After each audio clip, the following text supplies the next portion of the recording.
All right. So, hi, good evening. This is Balasaraswathy from LD Remedial World, and I welcome all the educators and parents who are attending today's session for an extraordinary session with Petronila Ngeke, who is actually from Cameroon but lives in UK. And the purpose of this session today is we're going to talk to a mother who's a dyslexic and a mother and a person who's a dyslexic herself.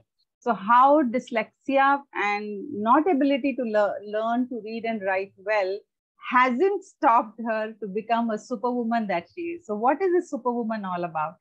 She's actually, she's UK #1 African dyslexia enthusiast, award-winning author of the author's book called Dyslexia with Success, CEO of MCare24 Limited, and founder of the Cameroon Dyslexia Association, and a nurse. This is just a very, very small introduction of what I told her, but I've requested her in her presentation, she will be sharing about her journey, how she fought through her journey from a child to what she is today. So I welcome you, Petronila, for this session and looking forward to have a great interactive time with all the teachers and parents of my community who are very sincerely learning how to help these kids and breaking boundaries of theirs and the children to make them perform better. Thank you and welcome to the show. Thank you very much, everybody. I'm honored to be here and to be invited by Mrs. Bala to give you this presentation on how to parent a dyslexic child. Remember that we were once a child and now we are an adult. So I will give you the presentation in a more formal chronological manner. I have it all in me, but I think there is a presentation that will come across. And I want to tell you one thing about this presentation. I want to come to you with my authentic self, the real person that I am. I don't want to sugarcoat to make everything look beautiful and glamorous. Perfection, my imperfection is what has shaped me today. So this presentation has not been edited. So it just goes to tell you, because I was going to be presenting to teachers, I wanted teachers to see how dyslexic people function. Dyslexia cannot be cured, but you will live with it, and there are ways to live and manage it. So in the presentation, you will see some of the mistakes that I make as a dyslexic adult, but I did them unconsciously. And when you are teaching a dyslexic child and you're going to be correcting them, bear in mind those things. So let's go through our presentation today, Mrs. Bala. Thank you very much. I have shared. Do you want to screen share or you want me to? You could show it yourself if you wish to, or I could do it for you. Okay, let me do screen share.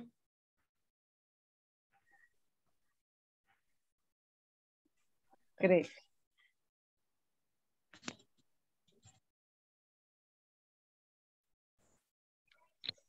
So my presentation today is about how to parent a dyslexic child.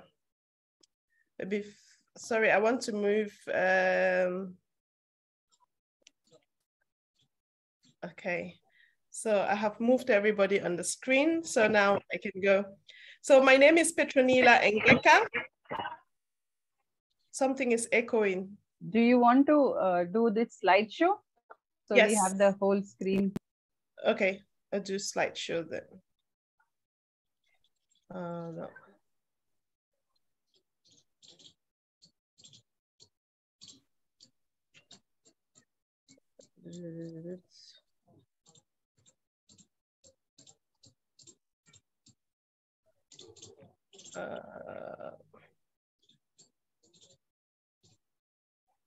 Okay, can you see my full screen now? Hello? Yes, ma'am. Yes, we can. Okay. Oops, I'm going too further away. So, oh dear, this way.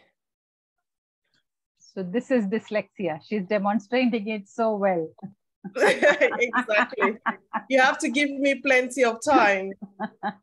That's what dyslexic people need from their community. Because the moment a dyslexic tries to present or be in a situation, they panic. And when you panic, you lose the information in your brain, no matter how knowledgeable you are. So our community needs to learn and to be aware. That's why people have to say, I am dyslexic. Then the person who is dealing with you has to give you the time to go through things. Don't rush you like, okay, what happened? Then next. And then, you know, you shut down. That's how dyslexic children would react. So let's move in. So the aim of this dyslexic talk is to create awareness around dyslexia. Understand dyslexia more. Make you to be aware of the struggles with dyslexia, like you just saw here while I was logging into my presentation, and also to support children who are looking for help. And this is where I have a dyslexic mistake here, looking for support for parents looking for help. There's something missing here for the teachers that are in the platform. There's something missing here. Looking for help, their children. Looking for help, looking to help their children. That's what it should have been. So breaking and removing the stigma around dyslexia. Why do I say breaking and removing the stigma around dyslexia is because, like what has just happened here, if somebody who did not know about dyslexia, they'll be like, oh, that person is stupid. How can you say such a thing? How can you make such a little mistake? So people should remove that stigma, that negativity that comes with dyslexia. So that's why you and I in this platform today are taking this experience, this talk today, to go out there and sensitize the community that they should not look at people with dyslexia from a negative point of view. I think somebody needs to mute themselves because there's a noise coming from the background. And finally, living happily in a community that is dyslexia friendly, a dyslexia friendly world is the objective of why I come out to talk about dyslexia, because we want the world that we live in to accept people like me and those children who are at school who need support. And we will talk more as we go along. If you want to find out more about me and what I do around dyslexia, you can Google www.dyslexiawithsuccess.org. This is a website that was created after I wrote my first book. So, about me. This is my emotional journey, and it's never so easy when I talk to people or parents about it, because it hits very home. This is me as a child, very happy. Every parent wants their child to be happy. I am a parent. All I want to do is to make my child happy. And anybody on this platform who is a parent. Petronila, just a second. Sorry. Anita, can you please mute? Yeah, sorry. Please carry on. Yeah. So everybody as a parent or as a child, what they want is to be happy. So this is me, about me, Petronila. I was born in Cameroon, West Africa, like I earlier mentioned. And I'm the first child of my parents. I was born from a young family. My parents were young. My mom was 19 and my dad was 20. So they were young parents. They had no experience of dyslexia or awareness around dyslexia. I went to primary school. Second year of primary school, I did not perform very well. But I lived in Douala, which is a French city. That's where my parents lived because they job there. There's somebody's mic on still. So I lived in a very big French city and I was dyslexic. I couldn't speak French very much. I also have a dialect, like all of us on this platform, we do have a dialect. I struggled at school. So my parents decided to remove me from the primary school in the city, which was called Bepanda Voirie Primary School, and sent me to the village to go and do my my primary school education there because they thought the schools in the village had a small population. My class in Douala was like 400 students in one class, but it was shared like A, B, and C. But when I went to the village, in my class, there was maximum of around 20 children in the class. So my parents thought, this is just try and error. It did work. 5th year in primary school, I failed my exams to go to the 6th year because we have class 1 to 7. That's when something came to me like a reawakening. I soon realized that I was very good at one subject, and it's mathematics. All the other subjects I was not good at. I would write exams, but I would never finish because I did a lot of like imagination as a child in primary school. I can remember my primary school very vividly as I talk to you today. So when the teachers give like exam questions on the board, they give answers A, B, and C. When the teacher reads the question, that's when I start writing. When they stop, I stop because I can't read. So wherever the teacher stopped, that's when my exam also finished.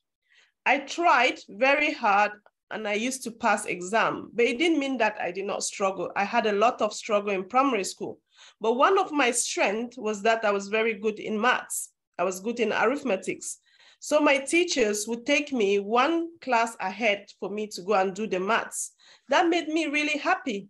And today I'm doing this presentation with teachers. I want that teachers who are listening to my story today can identify that good thing in that child. No matter how weak they are in other areas of their education, look at what they are good at and help them to excel in that area. So when I was in primary 6, my teachers used to take me to primary 7, which is the last year in primary school, for me to go and do their maths. I would do the maths so well that other children will fail and they'll be punished. And then I, in a junior class, I'll come back. But remember, I was never the first person in my class because I struggle with reading and writing. I went into secondary school. While I was in secondary school, this is when my dyslexia became more prevalent. But at that time, I did not know it was dyslexia. My parents didn't know it was dyslexia. So when I'm reading on the board, my eyes are jumping on the line. So if I'm on line 2, I'll find myself reading on line 4. I could not copy notes when I was in secondary school in like Form 3. So that's 3rd year of secondary school. I couldn't copy notes because each time I'm looking on the board to copy the notes, I will be mixing up. I'll copy something from line 2, and then I find myself copying from line 4. So I struggle with that. I went home, I told my parents, and I said to my parents, I have eye problem. My parents were very keen. They listened. They took me to the optician. They got me a pair of glasses. But that was not actually my problem. Guess what? I wear glasses. I started wearing glasses from secondary school right up to today. And remember that dyslexia is never cured. So they bought me some glasses. It did help to calm the words down, but my struggle with dyslexia never finished because I went into high school. And in high school, I soon realized that I struggled to copy notes, to write. I struggle from dysgraphia. When I'm writing my notes, my hand will actually become like cramped. I experience a lot of cramps around my hand. And then I will listen to the teacher who is dictating the notes because in high school, they don't write notes on the board. You have to listen. It's higher education to go into university. So when I was in high school, I realized that things became tougher and tougher. The more I went into education, the more things became challenging for me. So I could not copy notes. When the teacher is talking, they make a sentence, I have to listen and then I write. By the time I write, I forget what the teacher has said. So I will leave gaps in my notes and then I'll catch up and then carry on where the teacher is at that time.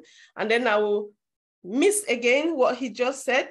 And then I will leave another gap and then I'll catch up again ahead. Sometimes I become so frustrated with myself and I'll just sit quiet like this, as if I'm not interested.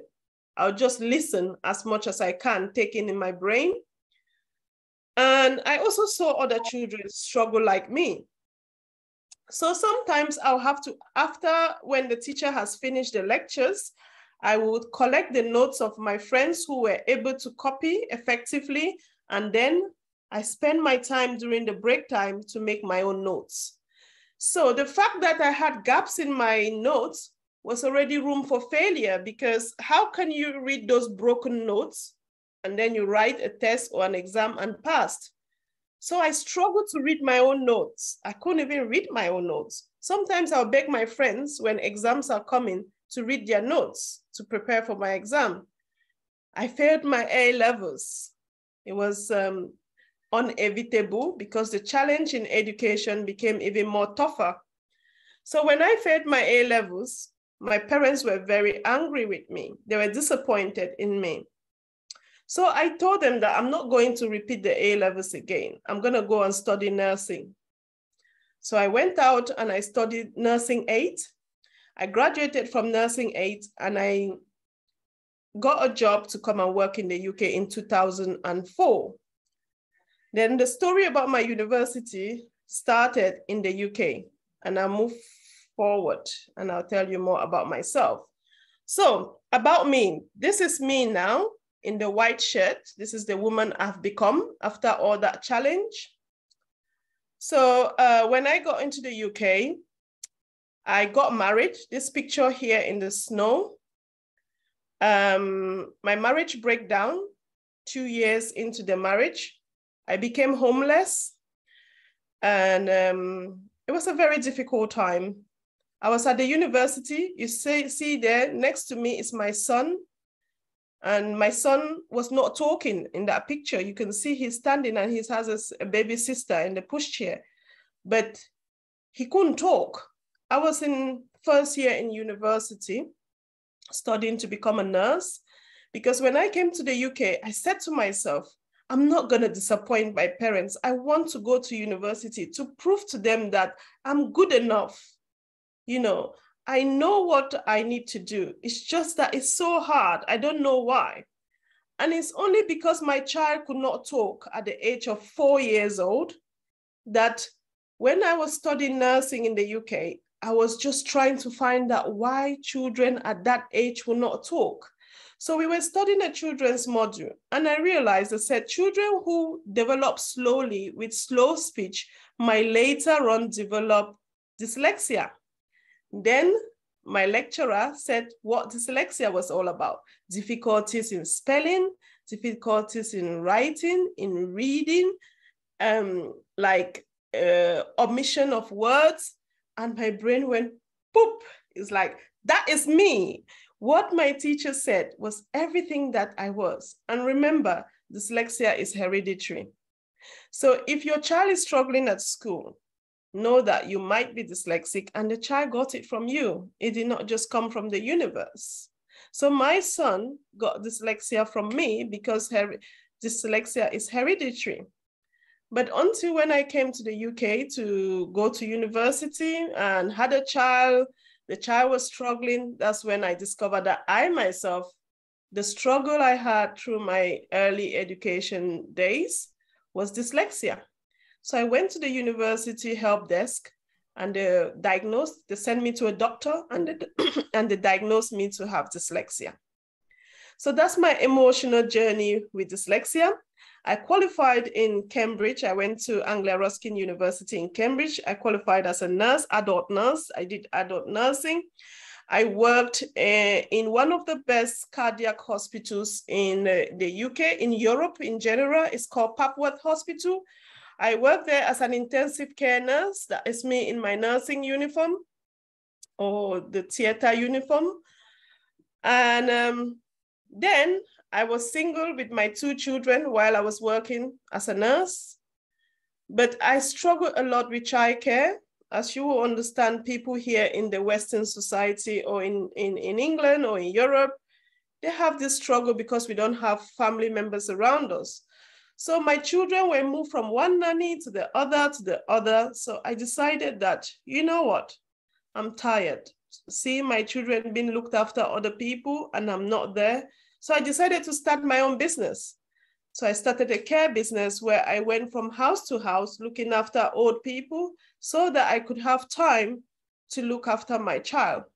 But more importantly, the reason why I was so inspired and why I'm so hardworking today is because when they said children with slow speech had dyslexia, I knew my son had dyslexia.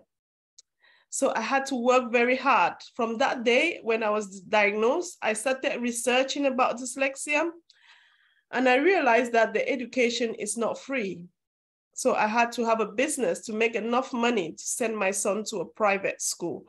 I wanted my son to have the best education as a dyslexic child. It was tough, but that's the reason I'm in business today. And if I'm successful today, it's because of my son, because I wanted to work hard, because I know how I struggled through my early days of education with dyslexia. So in business, the journey was not easy. I failed. And failure is something that I know too well because I failed exams. I failed to finish in exams. My marriage failed. But that did not stop me. It actually fueled my momentum to carry on, to show that I'm good enough. I can do this. So because I made a huge mistake in my business, which was affected by my dyslexia, I sat down and I said, I'm not going to do business again. I'm going to write a book about how to look after old people. When I went to study to write a book, you can see me here with this Indian man. That's the day of my book launch.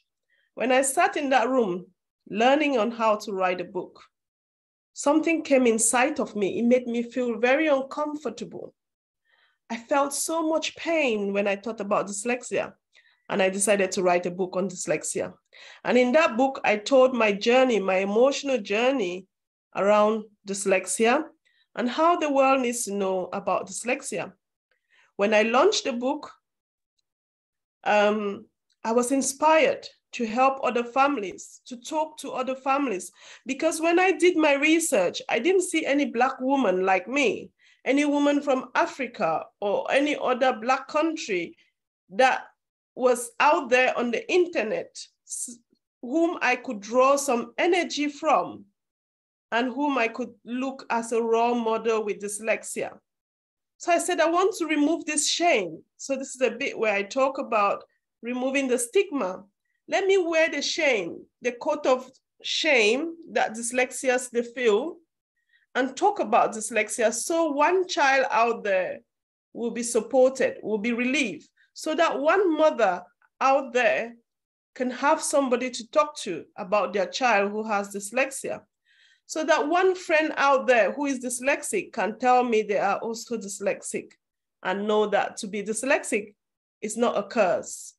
I went ahead to train with Les Brown. Les Brown is like the world's motivational speaker. He's here. I met him in London in 2019. Les Brown taught me how to tell my story, and that's what I'm doing here today. He taught me how to put my story to you, how important it is to serve our community with our story. And that's why I have honored the invitation from Mrs. Bala to be here today to tell you how I journeyed through dyslexia and became the person I am today, to encourage other people, to encourage parents and teachers, because I had also a teacher who believed in me. I was a prefect in my school. I was a boarding prefect, so we went to boarding school. So you have to have somebody that leads each house. You have a prefect in each house. And even in my classroom, I was a prefect because I answered questions correctly, but I cannot write them down. I know the answer. In the exam, I will spell it wrong. So definitely the teacher will mark it wrong.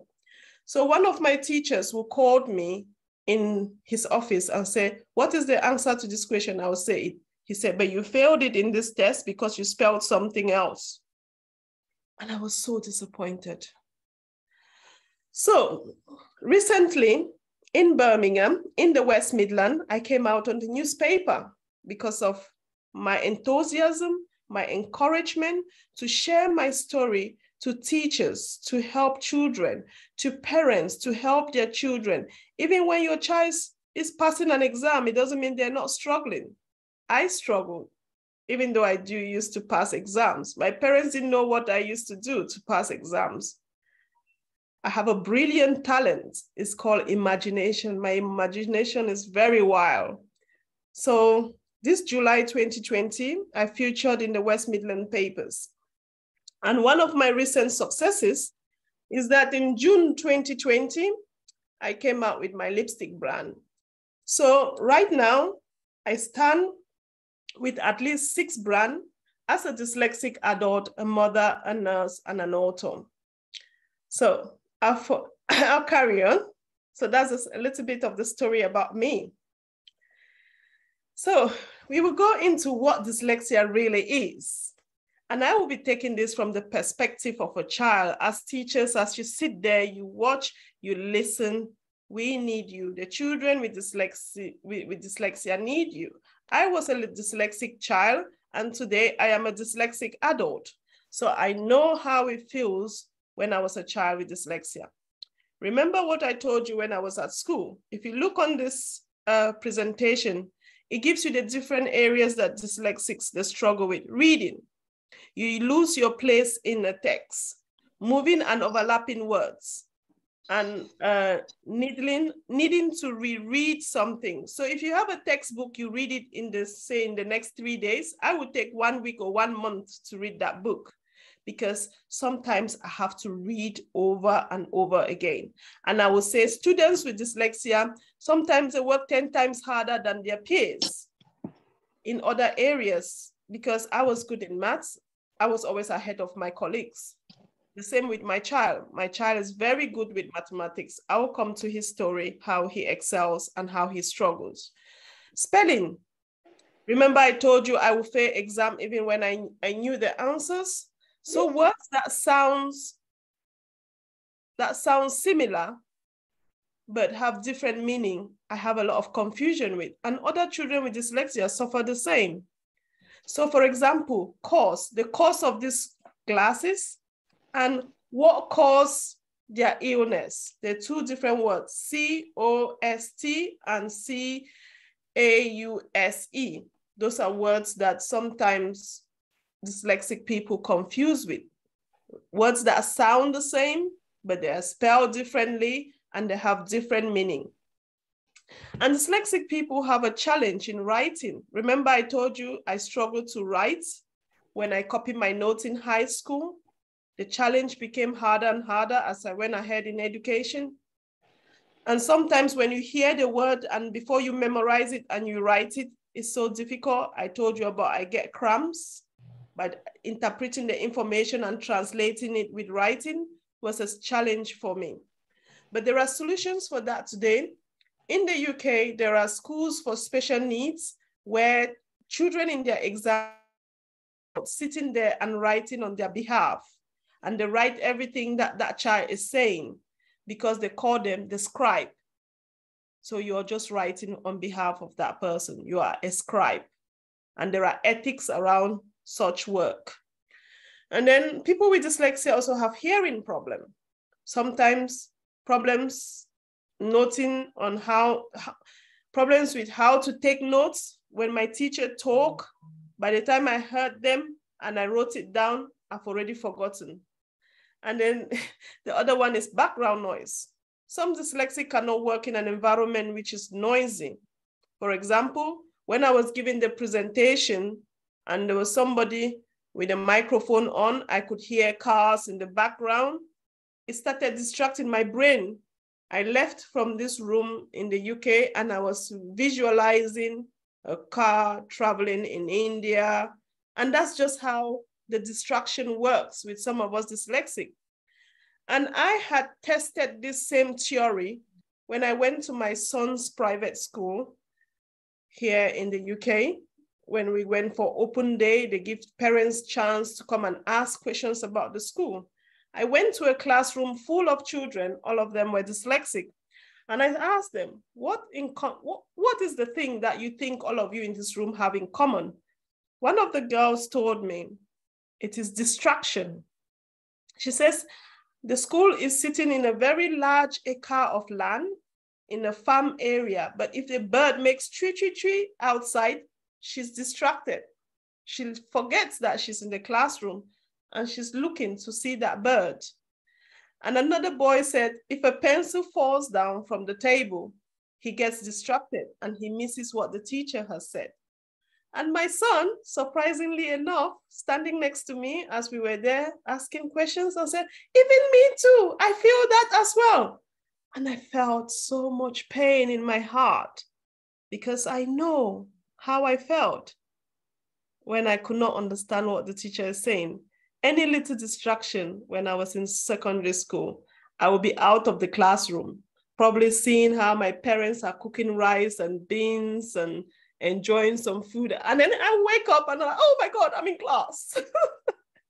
So it's very painful. Dyslexia is a painful journey, but it can be enjoyed if you live in an environment where people understand how you feel. So the other bit about dyslexia is writing. You can't find the right words to write when you're trying to tell your story. Some people with dyslexia are very disorganized. They're very intelligent, but very disorganized. If they're studying for an exam, the whole of this room is spread out with books and everything. And dyslexic people are visual learners. And the reason why the people with dyslexia, some of them are disorganized, they have a disorganizing problem, is because they want to see everything, because when they see those things, they connect. If you remember, this presentation has got picture because dyslexics, they learn with pictures, they learn with diagrams because it plays in their brain. I'm just trying to illustrate to you how a dyslexic think because I'm dyslexic. Like the presentation I gave you about myself, I put more of my pictures. Every picture told me a story about the journey in my life. And even explaining about dyslexia, I could have written a long text here about dyslexic for you, but this diagram, it comes from the Dyslexia Center in Gloucester here in the UK. They gave me the consent, the permission to use this diagram in my presentation. So I have the legal permission to use it because I found it the easiest way to explain dyslexia to anybody, you know. And then again, like I mentioned, most dyslexic are very intelligent, but they cannot put their ideas to paper. I have a PR, I have a personal assistant who helps me. When I want to put down information, they will put it down for me. I'm just talking, or I record it in a recorder. When I was in the university here in the UK, I had support from the school. They gave me a recorder. They gave me a computer that has a recording device on it. I can just talk to the computer and the computer will type everything I'm saying. But today, we are lucky with the phone, the iPhone. Remember the person that invented iPhone? He was dyslexic. Apple, the phone Apple, the owner of that invention, he's a dyslexic guy.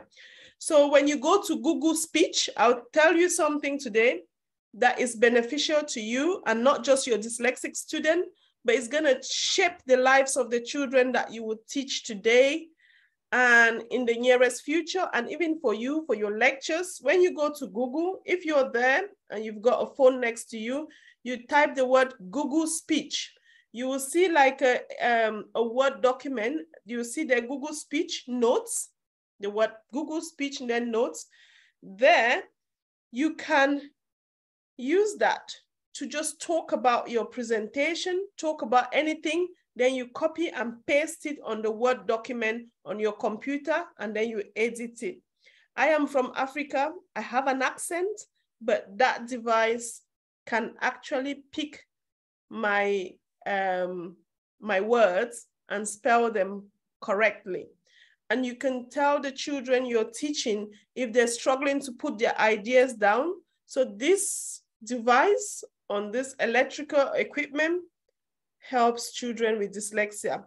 It was invented without knowing that it was going to shape the life of some children with learning needs like myself. And you can have an app on your phone with it as well. Sorry for taking your time, but I want to show you this because it's very important.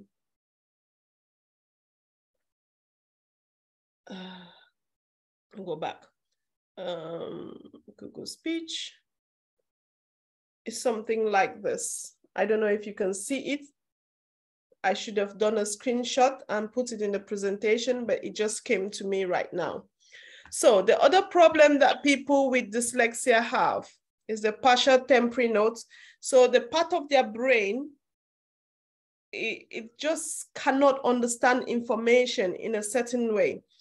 Like left and right confusion. If you tell a child to go left, you have to put your hand like this and make the direction of left. And if you want a child to go right, you put your hand and you move in the direction of right, so that they know, because they're visual, their brain cannot interpret right and left. So you have to point that direction to the child. Don't say, oh, you don't get frustrated as a mother, even in your house. Say, go into the bedroom, turn right. That child will come back and they would have not carried out that instruction. It's because their brain cannot interpret it. It's not their fault. They're not being stupid. Sometimes a classic way of knowing that a child has dyslexia is if they cannot read the analog clock. You know, the clock that is 1, 2, 3, 4, 5, 6, 9, 10, right up to 12, or the one that is in Roman numeral. Somebody with dyslexic cannot read that clock. If you have a child struggling to read the clock by the age of 10, there's a clear demarcation. Mrs. Bala would probably know this, that they have an ability to ascertain that information or retain that information from the clock, but they can read a digital clock. I met a lady when I was working as a nurse. She was 82 years old and she was dyslexic, and she told me, I can only read the digital clock. So she showed me her clock on her hand and she said to me, Petronila, I'm dyslexic, because I said my name to her and she said, oh, that's a long name, I cannot remember, show me your badge. I showed her. She said, I'm a visual learner, I'm dyslexic. And I said to her, I'm dyslexic as well. It makes life a lot easier when we talk about dyslexia, we are open about it. And then memory. There are some people who cannot remember words, they cannot remember dates, they cannot say the alphabet A, B, C, D, or from Z to D. My daughter can say the alphabet from Z to A, but I can't say it. My son cannot say it. So this is an example of a family where we're living with dyslexics.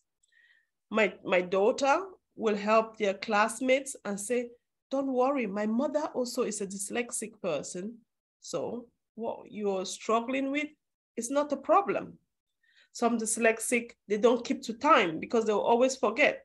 I know I forget about time. So I started preparing for this presentation 3 hours before it was time for it.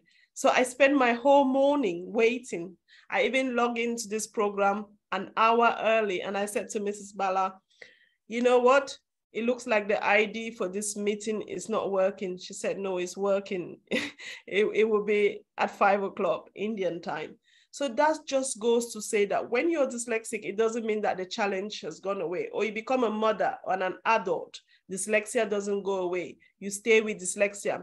You know, Mrs. Bala talked about dyspraxia, the motor control. The motor control for people with dyslexia sometimes can be very weak. Coordination, they have a coordination problem, handwriting problem. I, as a dyslexic adult, I have the kind of dyslexia which is called dysgraphia, unable to write and spell, read and write and spell. So when I'm writing, like I told you, when I was in school, I struggled to copy notes and my handwriting gets worse if I write faster with speed. So those are challenges that people with dyslexia would have. Difficulties in copying notes. Remember I told you that?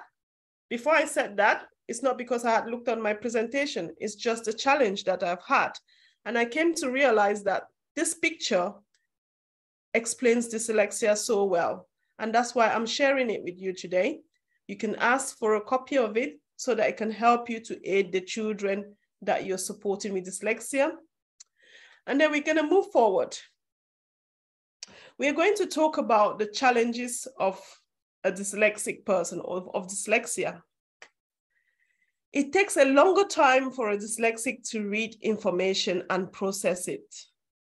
And this makes the person to be ashamed of themselves. You know, like they can say, okay, let's give 5 minutes for everybody to read what is on the screen. And then 5 minutes later, they change the page. But I, as a dyslexic, I had not even finished the first 3 lines.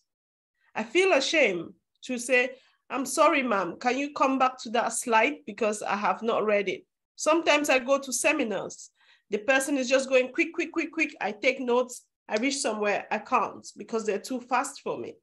I'm ashamed to tell the people there in that conference that I'm dyslexic, go back. But now, since I made the mission to help the society we live in, to be aware of dyslexics and to be kind to them, I will sometimes say, please, can you help me? I'm dyslexic. So they would then kindly and gently go back on the slides. So some of the challenges that dyslexic have are unable to handle things using motor skills. We've talked about that. Sometimes, do you remember as a mother, if you ask a child to pick up something, they pick it up and they turn around, it drops. I was like that when I was young. I was clumsy. They call it clumsiness. I was very clumsy. Things just dropped from my hands, but I didn't know what it was. I didn't know that my motor skills were not good, you know.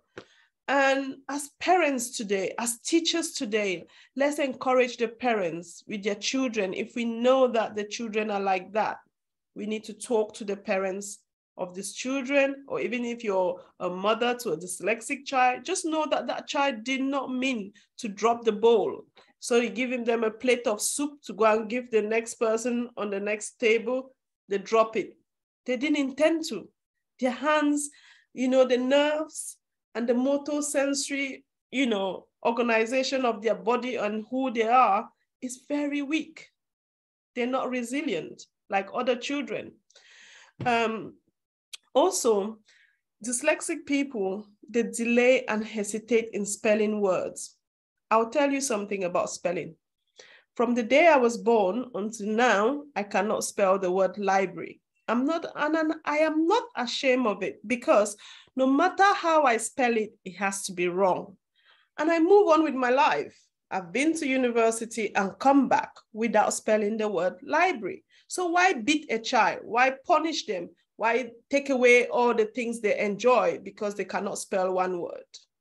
I remember when I was young, I was in secondary school then, because my parents never went to college and university like I have been. My dad called me and he was writing something for work. He couldn't spell the word 11. He asked me to spell it. I cannot remember. I could not spell it for him. I was so ashamed of myself. And he said, all you know is to eat. You can't spell this thing. And that lives with me right up to today. So I have always wanted to prove to my parents that I'm good enough. I am good. I can do this. I can do these things. The same as the students want to prove to you that they are good enough. They've got it here. They can't say it. I'm even lucky that I can talk. Some dyslexic can't talk, like my son. Remember, he didn't talk right up to the age of 4 or 5. So even today, he still doesn't talk very much. He can write.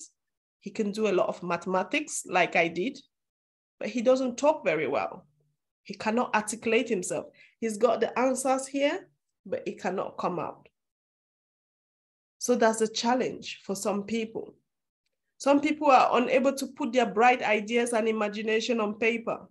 They lack confidence. That's my son. He's got brilliant ideas because he wants to talk. He goes, and then he will stop. And then you say it then. Then he loses confidence because he's unable to say what he wanted to say. But he had a brilliant idea in his mind. And a few hours later, he will find a way to say it. And then he will come to tell you, but it has already passed. And you'll be like, oh, you cannot even do this. You can't say this. I was like that. As a child, I did not like confrontation. Because when somebody's talking to me, throwing the words at me, I don't have the time to process that information and give them a reply. So how I cope with confrontation was I was very withdrawn. I never spoke. I was always in my own little corner. As a teacher, I remember that child who separates himself away from other children and go and sit at a little corner and don't want to talk to anybody. But then there's other type of dyslexia, because dyslexia affects people differently. There's some children who play, they're jumping, they're shouting, they're always making fun. That's their coping mechanism. That's how they cope with the things they don't know, by putting a picture in front of you and thinking, oh, this child is a clown. They're very funny, aren't they? But that's the way they cope with the challenges of what is going up in their brain. So other people think that dyslexics are dumb, they're stupid, they're dull, they're unintelligent. Think about these things. It's very common in our community, in our homes, in our everyday life to look at people and judge them. Some of these people have not had support. They don't know what's happening to them. I'll tell you one thing as a dyslexic adult, and I was a dyslexic child. How do I feel when you ask me to read? Have you ever eaten lemon? You know, when you eat lemon, kind of your body like goes funny. That's how I feel when I read as a dyslexic adult. But sometimes I push myself to read because I know I need this information. Without it, my job, I will lose my job. I'm the breadwinner. I'm a single mother. I need to get this job. I need to do this thing because I'm the person everybody is relying on. So just imagine yourself, me here, sitting here, my experience of reading is like eating lemon all the time, sharp, funny feeling inside of me, like funny, very funny, absurd feeling. That's how I feel when I read. So I avoid to read in all possible way. So that's my emotional journey with dyslexia. And thinking about people in India with dyslexia, they might think that it is a curse from a stepmother or your enemies in the village. But to be honest, dyslexia is one of those things God created us to have because we are different, we are special. So what are the things that parents should say to their dyslexic child? I think parents should say to your child, you're good enough. My child struggles with dyslexia. This is my son, by the way. He's amazing. Look at that smile. Remember the smile when I put to you my presentation at the beginning? I think you have to find a way to make your child happy.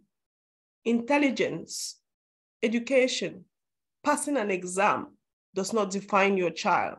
Being alive, breathing, eating, drinking, not being on the breathing machine in hospital is success. Don't count your child's success by the amount of degrees they have. Because when I have been through what I've been through, I've redefined the word success and how I see the world and how I see children. Just look at this innocent boy. You see the smile on his face.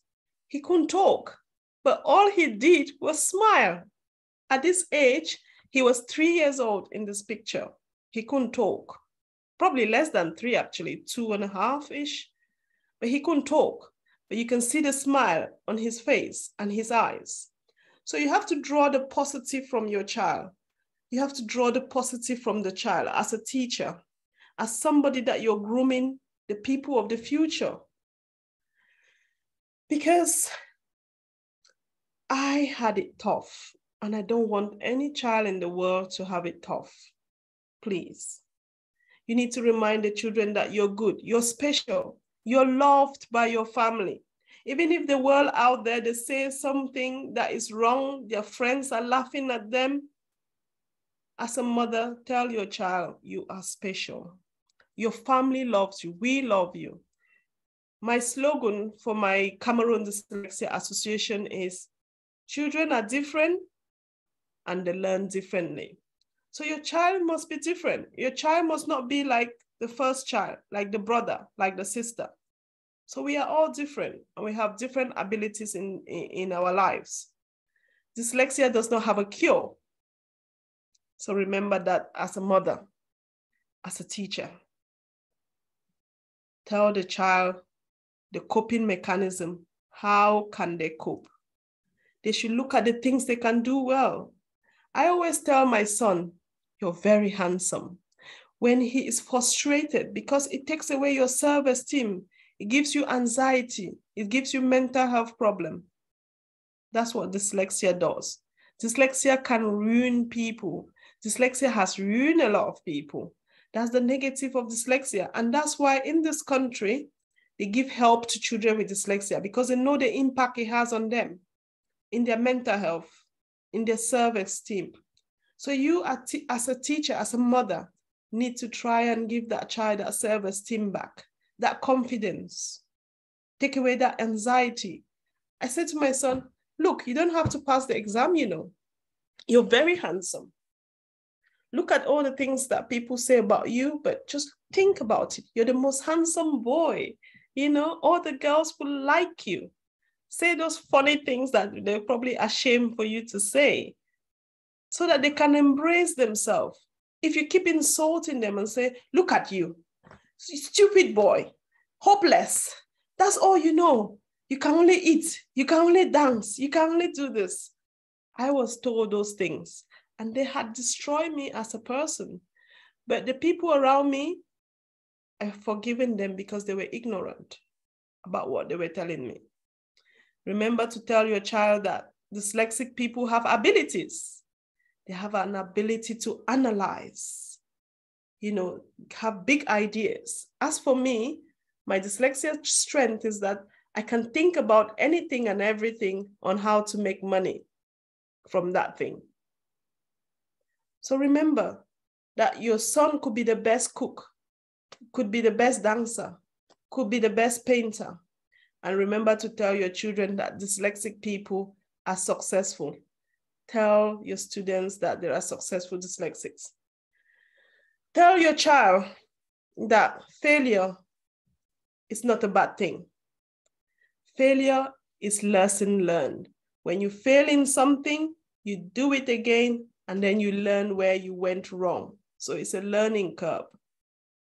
Success is lessons applied. When you know something, you apply it, it comes out good, that is success. Do not beat your child because you will put fear in their heart. I was beaten as a dyslexic child and I didn't like one bit of it. When a child lacks confidence and you beat them, that child goes down even lower. If a child cannot spell the word library and you give a slap on their head, pam. If they even know that library starts with an L, they'll forget it. They'll even say B, and then you give another slap. And then they'll be like even more confused. They're out of this world. Because I know in some countries around the world, corporal punishment, beating, some parents beat their children, you know, is the only way to correct them. But no, please do it for me. Remember this today. And also, I would like to invite you to know the people in the world that are dyslexic. Remember, I tried to look for somebody from India who is dyslexic on the internet. I didn't find anybody. There is one lady in Africa. She's originally from Nigeria and she works with NASA in the UK. And she's a physician. She was dyslexic. Her name is Margaret, Dr. Margaret. She was dyslexic. She still is dyslexic, actually. The president currently, as we speak, the president of Norway, the prime minister, sorry, of Norway is dyslexic.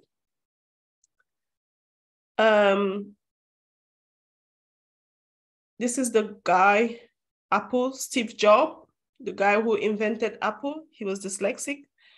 Richard Branson, who is the #1 dyslexic millionaire in the UK.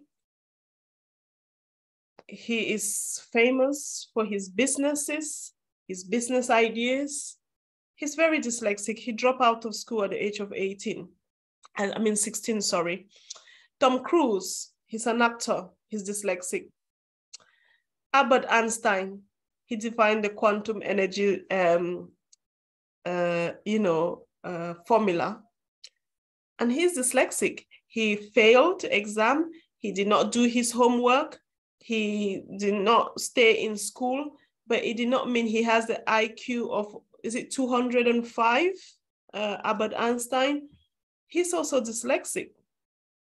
Leonardo da Vinci, he painted the most expensive picture in the world right now. He was dyslexic. These are the things that you need to tell your child to encourage them. Will Smith, the American movie actor, he's dyslexic. James Oliver, he's a cook. I know there are many Indian people who cook very well. He's also dyslexic. He's one of the most renowned chefs here in the UK. He's dyslexic, just to name a few. And the American president, J.F. Kennedy, he was dyslexic. And what's the other one? Oh gosh, the guy with the hair. You see, that's my dyslexia for you. Mozart. The president that left before Joe Biden, what's his name? Trump. Yes. Donald Trump. Yeah, Donald Trump is dyslexic.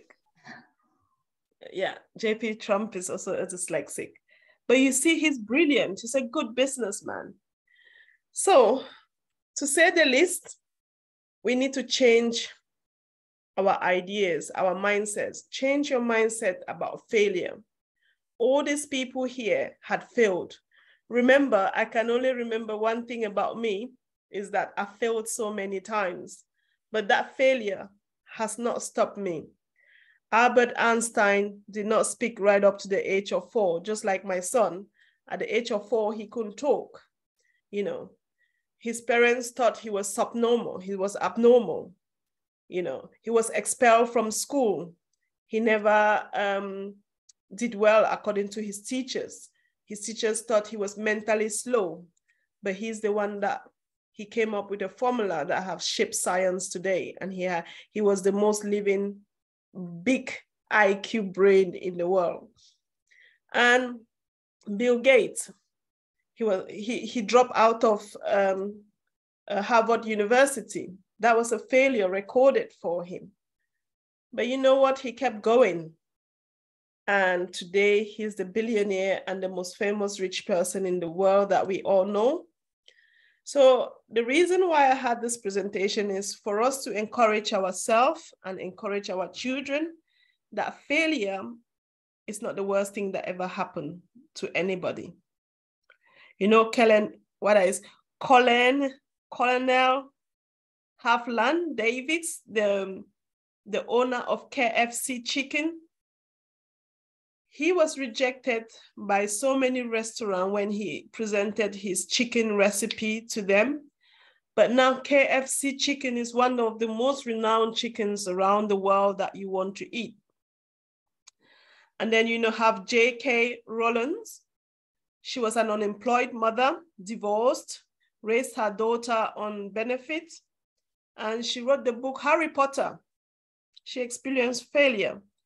And 12 different publishers refused to publish that book for her. But today, it's one of the most successful novels and movies, Harry Potter, that people want to watch, that they want to read. So, dear moms, teachers, you are the one that shaped the children of today to be the leaders of tomorrow, to be the inventors of tomorrow. And God has given you this responsibility.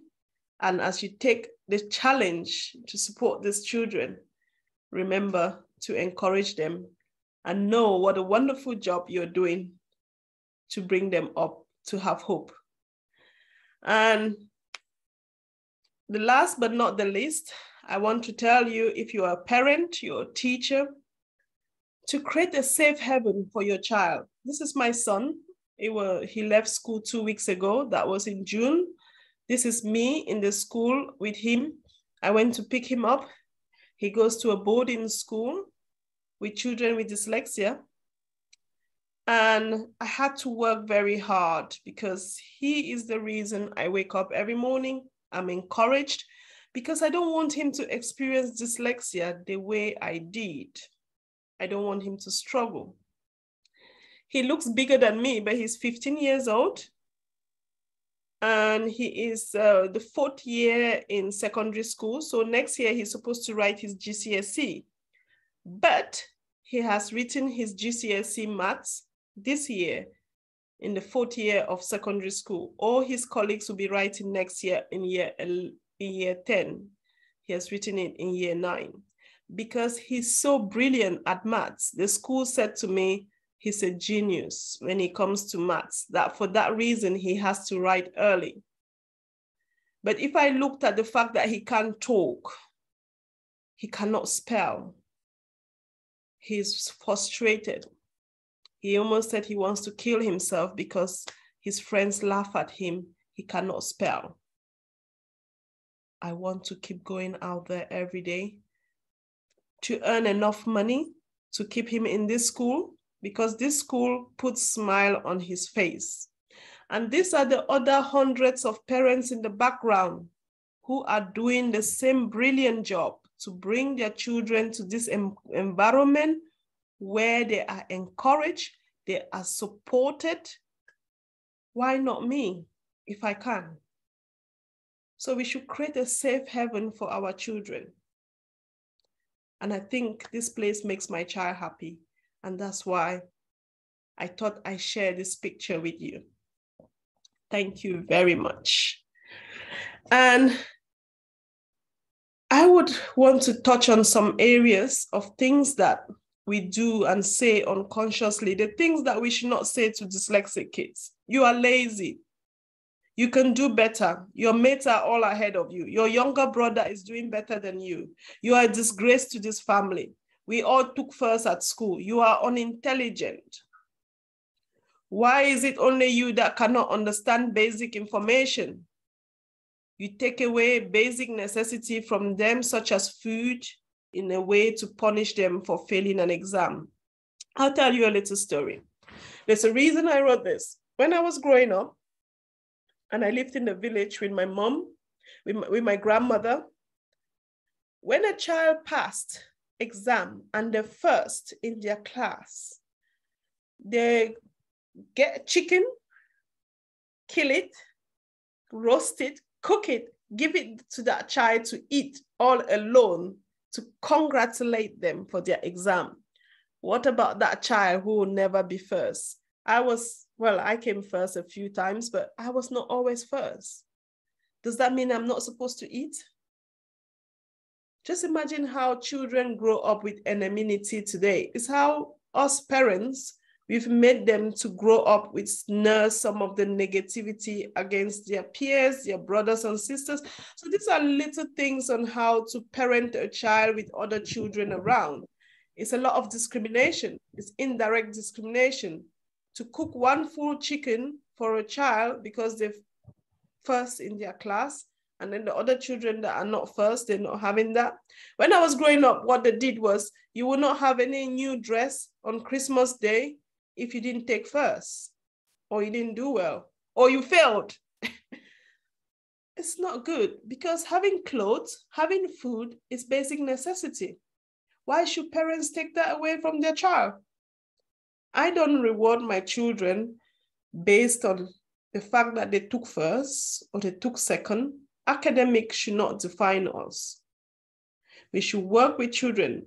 There are children with learning disability, and dyslexia affects children differently. There are children with different kind of problems alongside dyslexia. So I want to tell you that success is possible if we have the right support from our parents and our teachers. And that's the end of my presentation with you today. So, do you have any questions for me?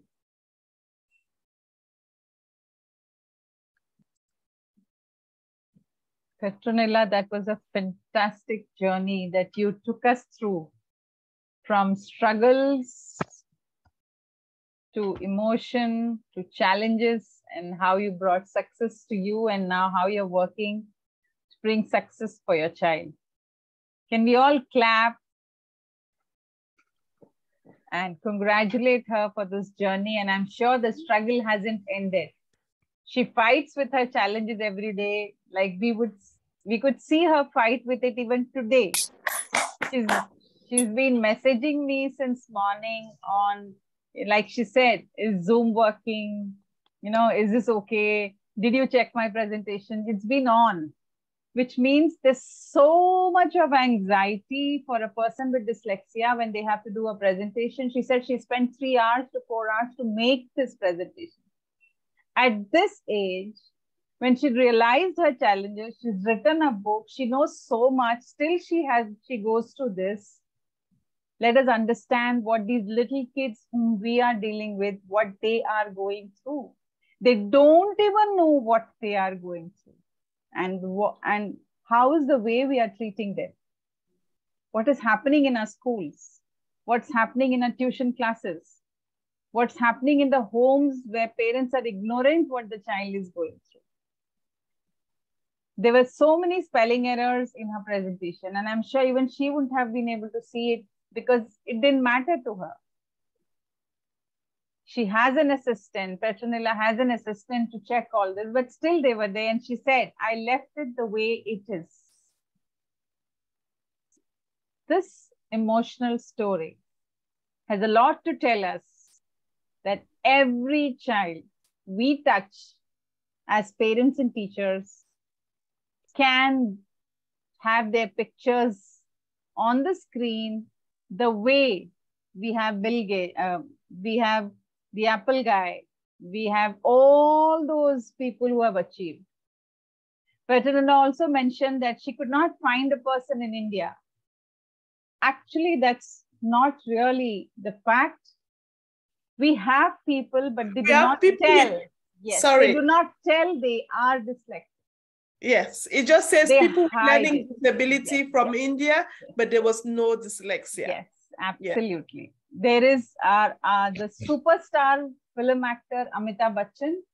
We have the superstar of India. In fact, he's known the whole world. Have you seen any movies of Amitabh Bachchan? Petronila? No. May not be. His son, not he, his son, Abhishek Bachchan, has dyslexia.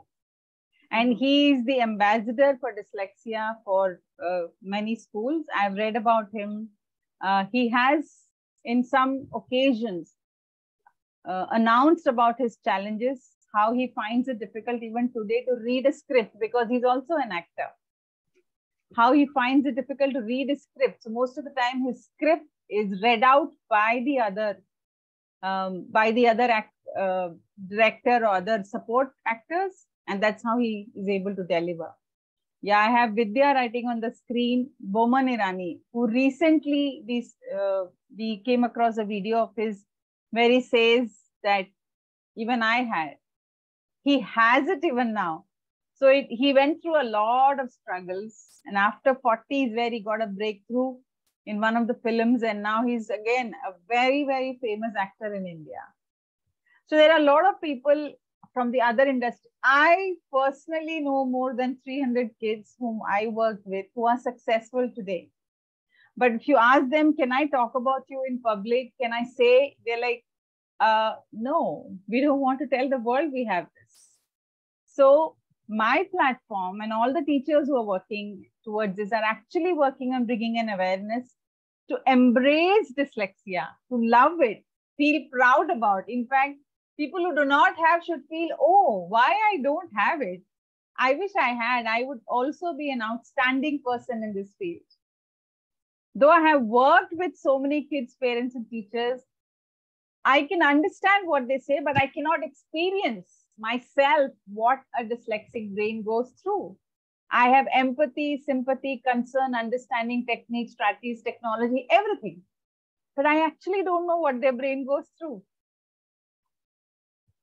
It's such an amazing story, and I would lots of appreciation for you, Petronila, and I would request if any of the members would like to ask any questions. We could stop the screen with your permission, so that we could have you full. I'm looking forward for questions. Yes, yes, Tony. yes, you can take away get back to the full screen and take away the presentation. Yes. Tony. It was really wonderful to hear your emotional roller coaster. It gave me goosebumps to hear your story. And uh, although I heard that you said many times that it was your son who kept you going on. And although I could understand that you have a broken relationship, you were struggling with your learning skills, and in that you had a son who is going through all these struggles, whatever you have gone through. So I understand that what is keeping you going on. But still, I have a question. When you were growing with this in your early years, I'm sure you might be having a lot of things inside you that how will others accept me? How I will fit in, or um, how to deal with my challenges, and that leads to behaviors. That leads to some changes in our original behavior. So, how you dealt with that? How the people around you supported you or disappointed you? And how you currently are dealing with those behaviors. I'm sure your child might have gone through all these. So how you, being a mother, manage to sort out those behaviors, at least in the societal setup. I know you probably are a positive mother and you are dealing with it very nicely, confidently, but how you deal it when your child is in a societal setup? Okay, thank you very much, Sonia. That is brilliant. Petronila, before you answer that question, I'm sorry I disturbed your thoughts, and I know how difficult it is when we think. Can you close your slide? I don't think I can do it because Okay. the presentation is at your end. You can just do stop share or. No. Thank you. Thank you so much. That's okay. I think there are some questions on the screen. I'll read it out for you. You could answer the question asked by Sony. Okay, thank you very much, Sony. I really appreciate the question you've asked me, and you need to get me some tissues because that was a very hard one, because those questions you ask meant you listened through every single word I said. And I still don't want to cry. Sorry, I felt it. So I suffered with anxiety because of dyslexia.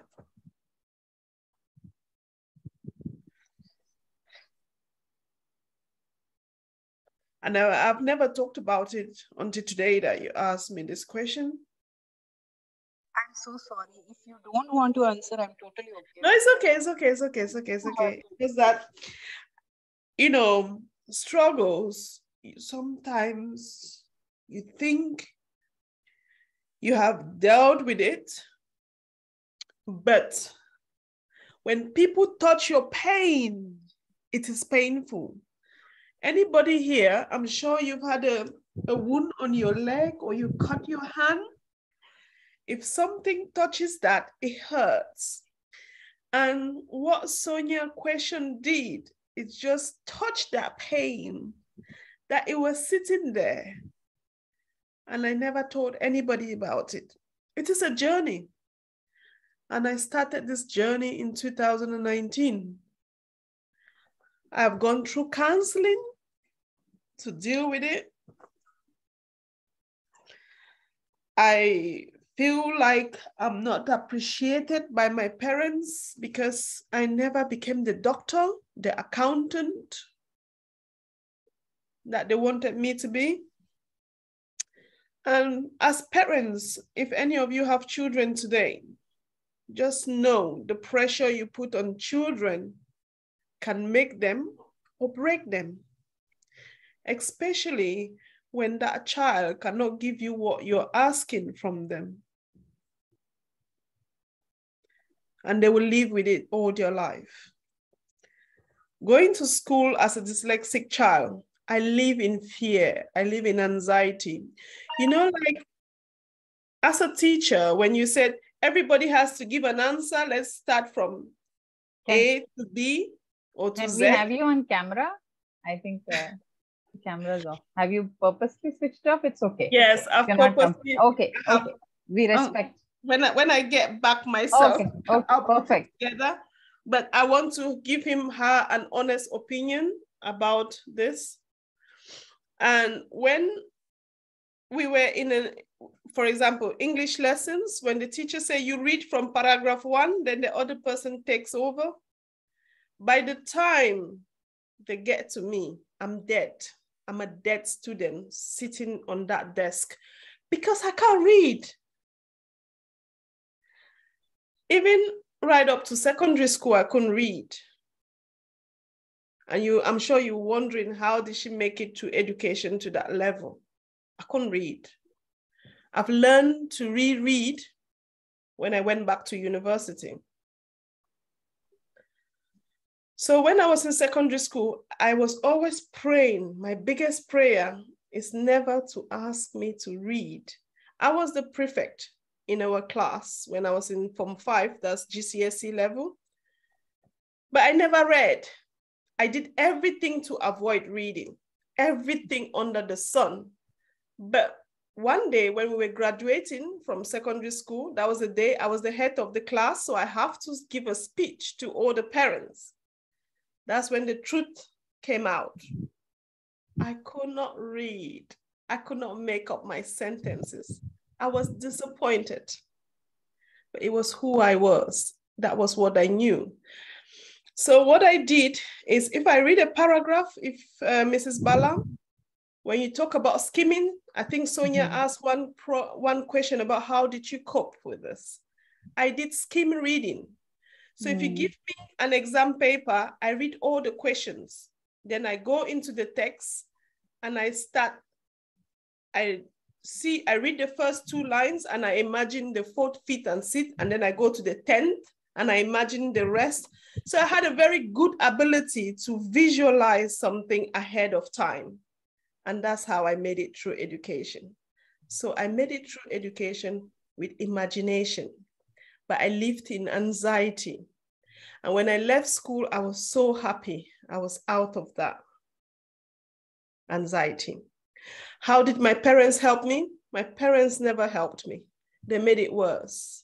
When I was reminded that I have failed my exam or my grades were not good enough. And I think the first time I failed GCSE, I wanted to kill myself. And I think my son wanted to kill himself as well at some point.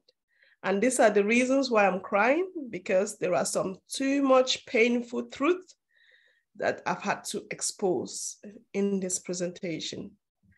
And just like I said, when you touch the wound, the pain aggravates. It's not intentionally, deliberately. If I grew up in this society, if I grew up in Britain, probably I wouldn't have experienced dyslexia the way I did. But I'm lucky today to help other people because I know other people are going through this pain because I'm not different. And Cameroon, where I come from, has not changed. I have people Googling me on Facebook.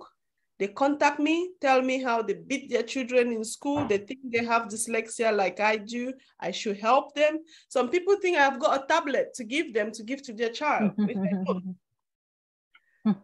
Some people call me from Australia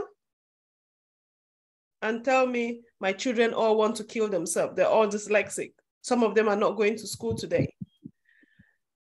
That mother is telling me because it's not because she wants me to cure dyslexia. She just wants somebody who can listen and know the pain that she's going through.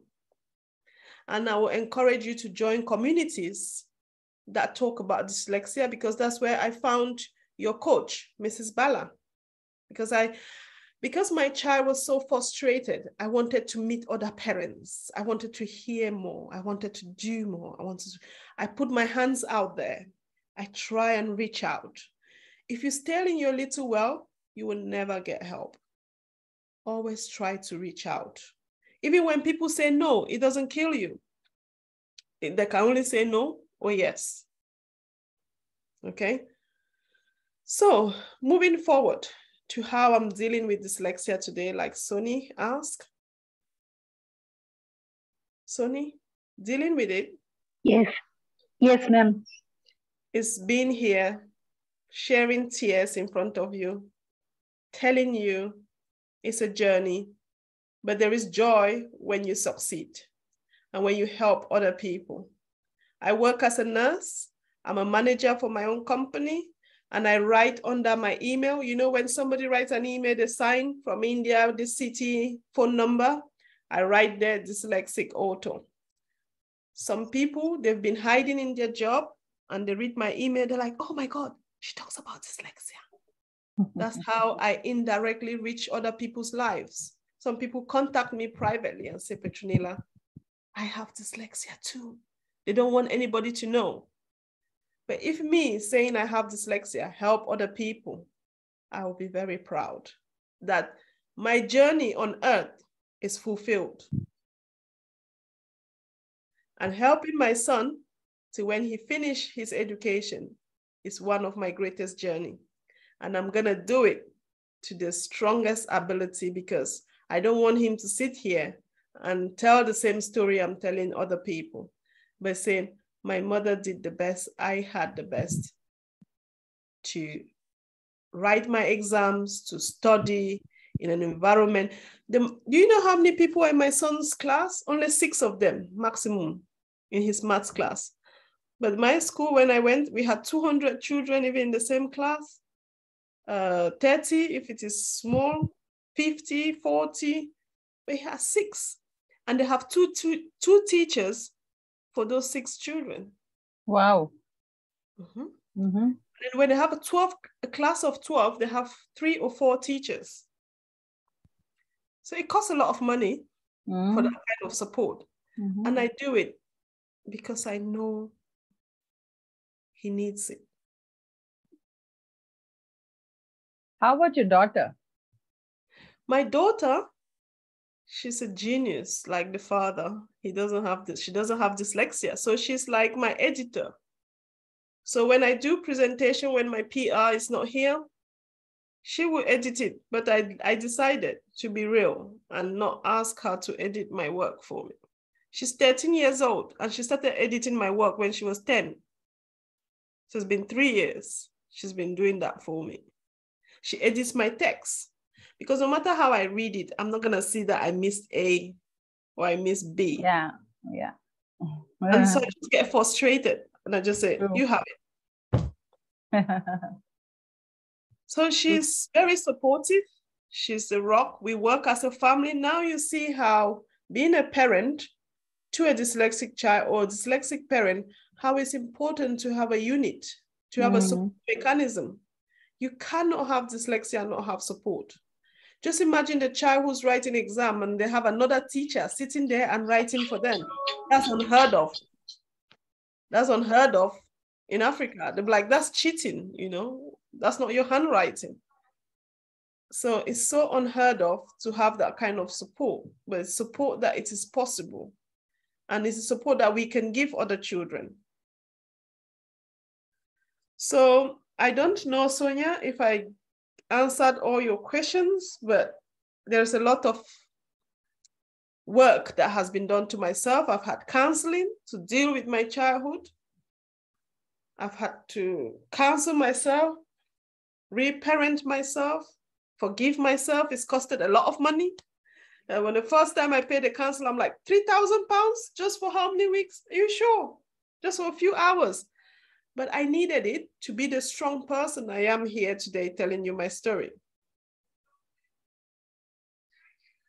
It's all a journey, and a journey that I'm smiling today to be able to share with you. And also to be successful because I have more than 5 brands of businesses.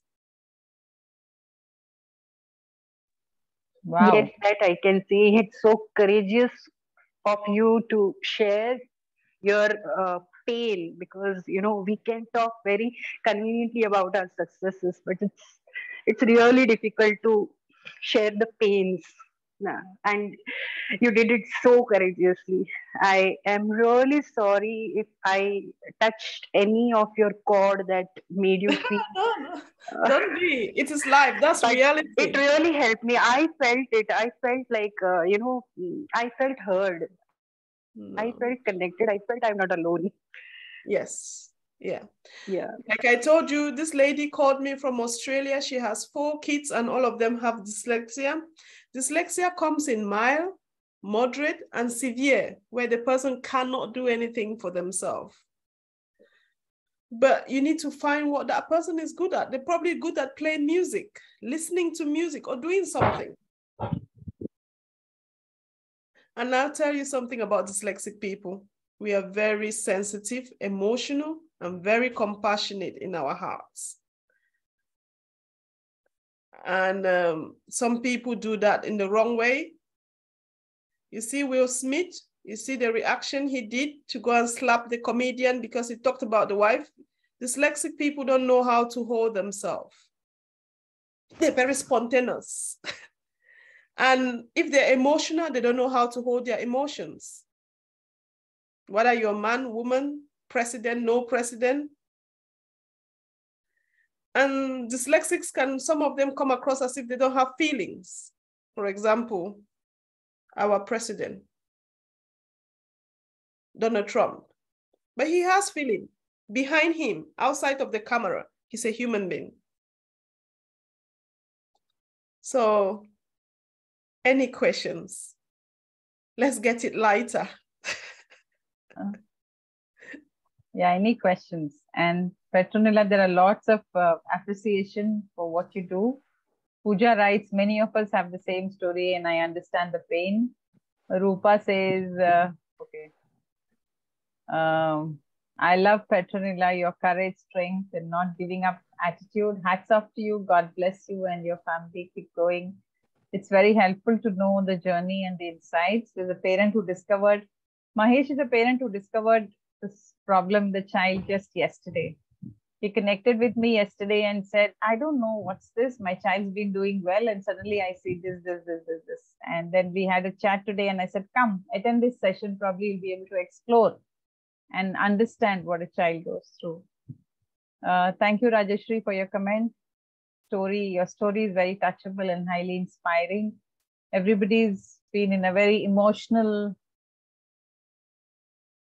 state of mind. I'm sorry. No, I mean, this is so important because most of the sessions we talk more about what all can we do, and I always try my best to give solutions to their problems, and so that they can work more on it. But touching this part actually would have helped us to understand how much more we are responsible towards these children now. How much more.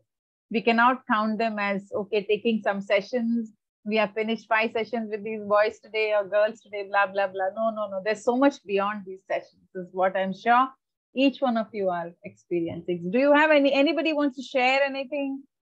Lessons learned today or questions to ask? Yeah, Kritika, please go ahead. Yes. Hi, Petronila.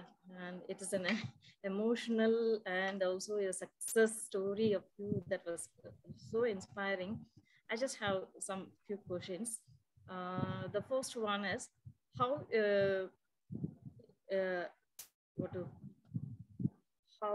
you understand that it is a hereditary one. Dyslexia is that. Oh, okay. Kind of thing you came to know, because this is a new thing for me. It is documented. It is documented everywhere. You can Google it. It will give you that information. There are books. I've read a lot of books. Like with my broken brain, I can't remember all the authors, but it is hereditary. It's passed on from birth. So I can rest assure you that is evidence-based. It's not made up by myself. Yeah, thank you. And my second question is, what are the things you do to give the awareness program for about dyslexia in your in Cameroon? Yes. So I do awareness Zoom meetings. Because of the pandemic, I haven't really gone down on ground level to talk to people. And because of the crisis I mentioned earlier, people like myself are victims to this crisis, because when you come from abroad to talk to people, they would kidnap you and you might lose your life, or you end up in prison, because they want money from you. Everybody wants money. So most of the work I'm doing for my community is when we have parties. You can follow me on Facebook and you will see some of the events I've attended. I talk about dyslexia. A lot of people there, after the events, they will come and talk to me in my community in this UK, people who are all from Cameroon, and they'll say, my sister has got it, my daughter, myself, but I don't want to tell anybody. Like Mrs. Bala said, most people come and tell me that's their struggle. But the one thing they leave me with is, I don't want anybody to know. So I'm left with not being able to help them. I give free consultation to people in the UK for their children. It doesn't matter which community. I had a Jamaican social worker, for example, told me, I'm dyslexic. Can you help me with my work? You're a nurse. You understand this thing that I'm doing as a social worker. So I helped her. We went through the form. She reads it, and then I tell her the answers, because I know it's taken her 2 days and she cannot finish it. But she found a dyslexic person to lean onto and complete this assessment. So I give my time to anybody in the society. It doesn't have to be Cameroonian. It doesn't have to be, somebody from Britain, anywhere. People call me from Australia. Somebody called me on Facebook when I shared my story, and they told me how I've made them comfortable. They're taking drugs. They're messed up because of dyslexia. They couldn't have a job. They couldn't hold down a job. They're taking drugs. They don't know how to get rid of it, because if they get clean, then they want to go to normal. Well, their dyslexia is not going to stop them to hold down the job. There's just so much problem that dyslexia causes. And I felt so in pain. I felt like I was responsible to get that person out of that mess. But all I could say is that you need to do this. You have to do it for yourself. I did it for me. You do it for yourself. You can do it. Quit. Get help. You're lucky. You live in a, Western society where there's support. So that's how that story ended. True. I would add, Petronila, to answer Kritika's question. See, as at least the 27 of you who are here, how do you introduce yourself in your own society? How do people know you when you go to say you're traveling in a flight or a train, and they ask you, what do you do? I always say I'm a nurse. What do you say? It matters. So what I say from the time I knew it for last so many years is, I say I am a teacher or a trainer or a coach for dyslexia people. Now, this word is not known to 99.9% of population in any country. All the while, Petronila, the Indian teachers and Indian parents have been telling me, oh, in Warangal, cities in India, they don't know. Hyderabad, they don't. You name a city and they'll say the awareness is not there. And today, they've all heard the condition of UK. It's come from the mother, it's come from the teacher, it's come from somebody who's helping people, saying that it's the same. It's the same every part of the country, right? So if you want to bring awareness, it's not about putting up a hoarding. It's not about, events. It's about you doing it every minute. And I'll tell you how I do it. When I travel in a train or an aircraft, somebody says, what do you do? I say this so that I am a coach or a trainer or something for children with dyslexia. So they ask, what's that? Are they mentally retarded? This is the next question. Because that's how in India we consider children are either normal or special. There is nothing in between. So if any one of you uses this word, I'm a special educator, then definitely you are going to be tagged with children who are mentally retarded or intellectual disability. You cannot promote dyslexia. Those are archaic words. We call it neurodiverse. Yeah. Now that's again so technical for people to understand, because everything to do with brain and neuro and learning, a common man believes that he is mentally retarded or has intellectual disability. But you cannot bring awareness without using the word that you need to use, and that is dyslexia, dyscalculia. You have to say, I am an expert for children with dyscalculia, and then the audience or the person in your family or the person traveling with you is going to ask you, what's that? So you're going to get a chance to explain what's that. And that's how at least you have brought awareness to one person. Yeah. Or you go to a party. So if you are going to do it yourself, the word's going to spread around. Yeah. Or if you're just going to say, I'm an English trainer, or I'm a maths trainer, or I'm, I help children who are not studying, this word dyslexia is not going to spread. So you will be treated as somebody who teaches children who are weak in studies. And that can be anybody. How are you different? You are different because you're working for children with dyslexia, and that's a completely different criteria of children. Yes. People who are amazing performers in future are struggling today. I'm sure 10 years from now, we will always be in touch with Petronila. She would tell me, my son has done this invention in mathematics and he might get a Nobel Prize. You never ever know, because the way she describes her son, that he's so amazing in mathematics, his struggle is his language. So if we as community with 200 people are not going to talk about it, a common school teacher and a special educator or a parent who's suffering with a child will never ever do it. How does a doctor introduce himself? I'm a heart specialist. So my question is, why can't I do it? Why do you just say, I am just a teacher? I am a teacher trained to help children with dyslexia. Tell me today, how many of you are going to change your introduction from today onwards?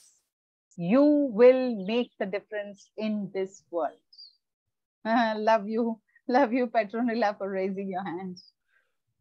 Yes, it's amazing. You're an amazing teacher and you remain an amazing teacher, you know? So it's great. It's great having you today, having your team and everybody. I want you people to remember that my love goes out to all of you. We all together are doing an amazing job. Thank you so much. And I just realized we sat at 4:30 and it's already 6:36. Oh my God. And we've not even realized how the whole time has gone. Thank you, Rupa, for sharing that. Thank you so much. And I mean, they can be. I think there is another question that is there? Sonia asked a question about how am I, because Sonia's question was so heavy. It had a lot in the pot. She asked, how am I dealing with dyslexia in my current community here in the UK? I have had rejection, Sonia. I have friends who have stopped being, it's Sony, not Sonia, Sony. I have had friends who stopped being my friend because I said I was dyslexic. I have friends who tell me that I'm too clever to be dyslexic. I have people who says, I want to just pretend to be like the white person because I say I am dyslexic, I want to be white. Some people say I'm just making it up. Because the good thing about dyslexic is this, Sunny, us dyslexic are very good at hiding it. When we want to keep it under wrap, we can keep it for a very long time. So statistics, research shows that 1 in 5 people are dyslexic. In this community here, it's not just me that is dyslexic. Some people are not just diagnosed. So at least 4 people in this platform are dyslexic, or 5, but they don't know it. And it is not a job for you to go and start finding out if it doesn't bother you. But if you think you want to get better, because I only got better the day I spoke about my dyslexia publicly, everything started working for me better, because it's that thing that I was suppressing. It's like the door opened, the light came in. So the things you're hiding, sometimes they stop you from growing. It's just like in our community, it's a taboo to say you're divorced. But I tell people, I'm divorced, I have 2 kids, I'm dyslexic, I'm a manager, I'm a director, I'm an employer, I'm a nurse, you name it. The things people don't want to hear because society wants to be perfect. So we should remember that we should not be defined by other people. We are who we are. We go through life. Everybody goes life. Life happens to anybody. We will all breathe. We all go to sleep. And one day we will all leave this world. And what we remember is how we share that life. And I think for me, the day I spoke about dyslexia, I aligned with my purpose, what God created me to come and do on earth. Because I've been searching for that for a very long time. I thought I was a nurse, but I'm not a nurse. I'm a dyslexia speaker. Absolutely, absolutely. Yesterday, I had a call from a couple of, one of the schools. They asked me, what are the topics you train? So I said, I can train teachers in about 1,000 topics. What do you want? So they gave, but I said, but I'm best at training teachers on dyslexia. I can train in everything. So I had to you have to tell it to the world. Otherwise, how does the world know that there's something like this and there's a need for it? Even in India, 10 to 15% of children in every classroom, our statistics, Indian statistics says, in every classroom has this problem. But not even 0.1% are identified. Yeah. So the basic awareness a teacher can do is, there are a few in my class and I'll help. That's it. Thank you. Thank you, Petronila, for this amazing session we had now. I'm sure there are no more questions. And if there are questions, we can have the questions. Yes, if there are any. Looks like nil. Sonia had all the questions, so thank you very much. Sorry, I have a question. Thank you for that elaborated version again. Kritika, you have a question? Yes. Actually, Petronila, she told that dyslexic children or whoever it is, articulation of thought will be a problem for them. Do you have that, and how do you overcome it?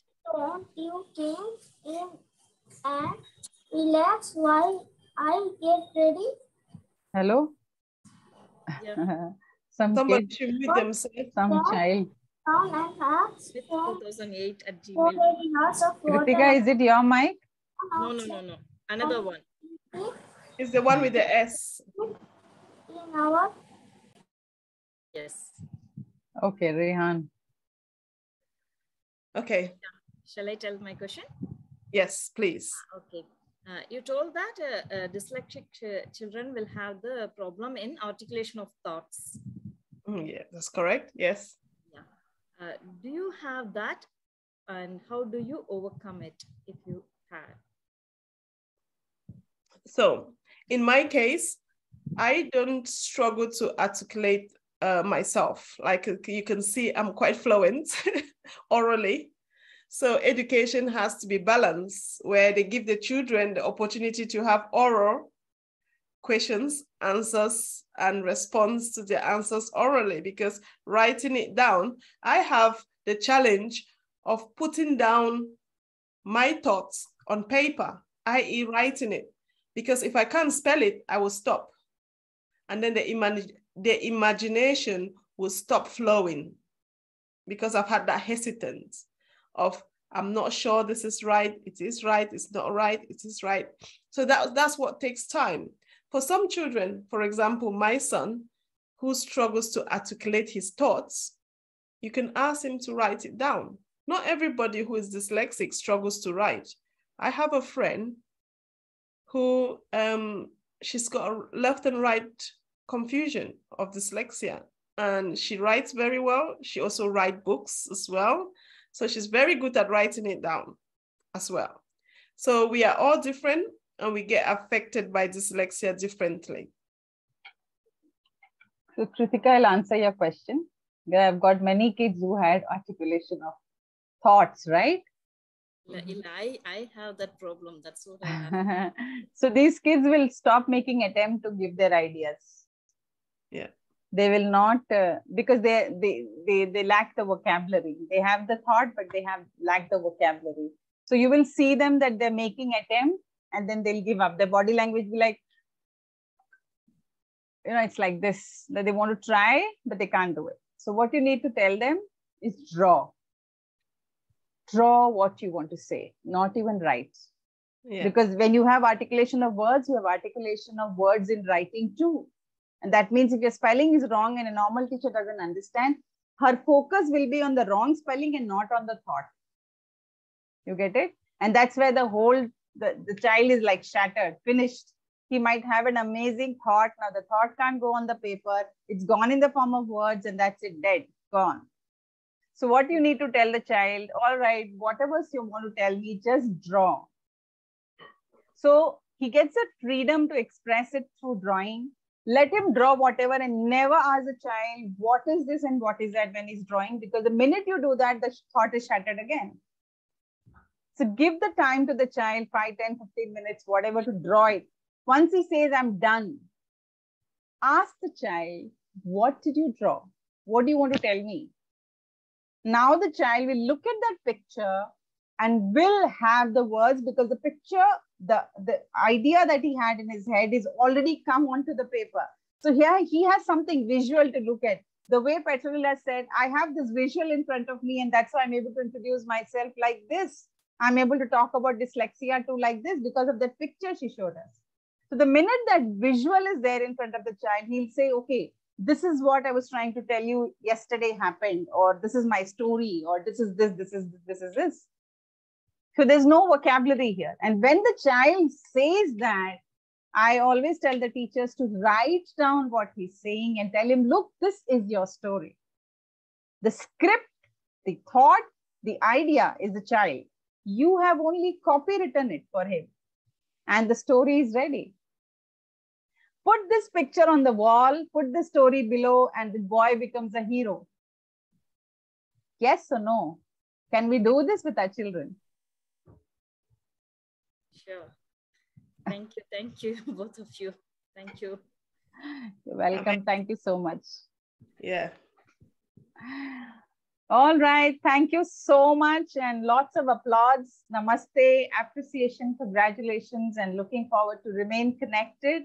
If there's anything me as Balasaraswathy and my entire community of 200 people can do for this world with helping parents, bringing awareness, teaching children in Cameroon or any country in Africa, we are just a message away. We would love to help. And I have lots of teachers here who work not for money. They're already helping children in India absolutely free as volunteers. And we would also love to do it for Africa, Australia, America, or whichever continent. Yeah. Fantastic. Thank you so much. All of us, our reward comes from God. Yes. Yeah. Thank you. Thank you so much. Ma'am. Ma'am. Yeah, who is this? Unnati. Yes, Unnati. Yeah, hi, ma'am. Good evening. And ma'am, I want to add with Bala ma'am's whatever she said right now. If you want to talk, if you want to share, if you want to just meet up also, we are ready to meet you. Okay. That's good. Oh, wow, that's nice.